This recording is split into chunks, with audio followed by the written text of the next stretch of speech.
Thank you, Mr. Toastmaster, fellow Toastmasters, welcome guests. Mi discurso hoy es de algo que me importa mucho. Nadie en mi familia habla en otro idioma, ni nada de mis amigos. Pero casi todo trabajo que encuentro dice que prefieren a alguien que sea bilingüe. Entonces, yo quiero hablar con ustedes de eso.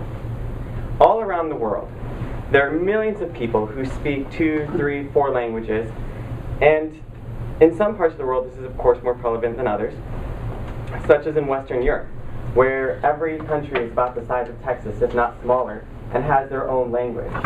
Or places like Belgium or South Africa or India that have upwards of 26 national languages. But for some reason, despite how interconnected the whole world is becoming, even with Americans at the forefront, we're probably the most resilient or most resistant of all the developed nations to learning a second or third language. I just think it's really interesting that if we're leading the world, we're not taking this upon ourselves. And one of the main arguments that you'll hear about this is that we shouldn't be forced to accommodate outsiders coming in. I could not agree with you more. We don't need to accommodate outsiders coming in. However, I think that it's also important for us to remember that speaking another language isn't always about accommodating somebody else. It's also about accommodating ourselves and improving our own chances of success in this world. In America, about 21% of children are raised in bilingual homes, according to the National Association for Educational Statistics, so it's a real number, not something made up. There's a number of benefits for these children who are raised in these two-language homes. These include learning new words more quickly.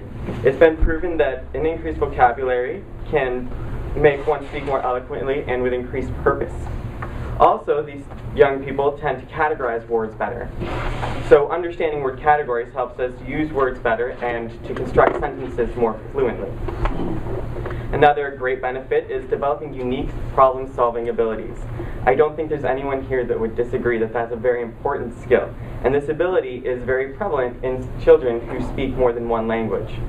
And something that I think is important for us, especially as Toastmasters, is advanced listening skills that you develop. When you're being raised with two languages, you're forced to listen to everything that's said to you, because how do you know even what language is coming at you?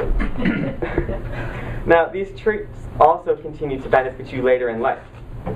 These benefits grow into our careers, and they help us with all sorts of things. As communication technology has grown, a lot of companies want to increase their markets and sell their wares overseas and in different countries.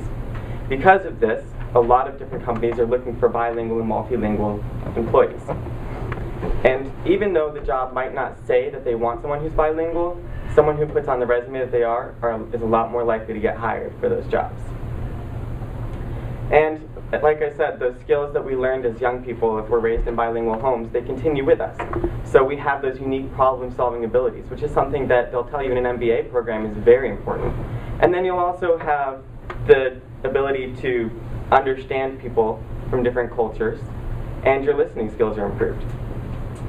Going along with the cultural aspect of this argument, I think that it's important because it helps us to understand the world around us as well as our own place in it. As the world gets ever more connected, it's going to be more and more important for us to understand one another. And there's other benefits to this as well, such as enriching our lives with working knowledge of other cultures through having an increased vocabulary, better options for meals because we know more recipes, better books to read maybe, different music selections, and also just friends. Plus, not to mention the fact that when you speak the language of a different country, you're likely to get a cheaper cab fare. So, keep that in mind. So, I'm not expecting to have influenced everyone in this room to go and learn another language, but hopefully you'll encourage those around you to do that. And if you do decide to go learn another language, just remember that don't be afraid of the small mistakes that you might make, porque el extranjero te espera con un gran sonrisa y los brazos abiertos. Gracias. Señor Toastmaster.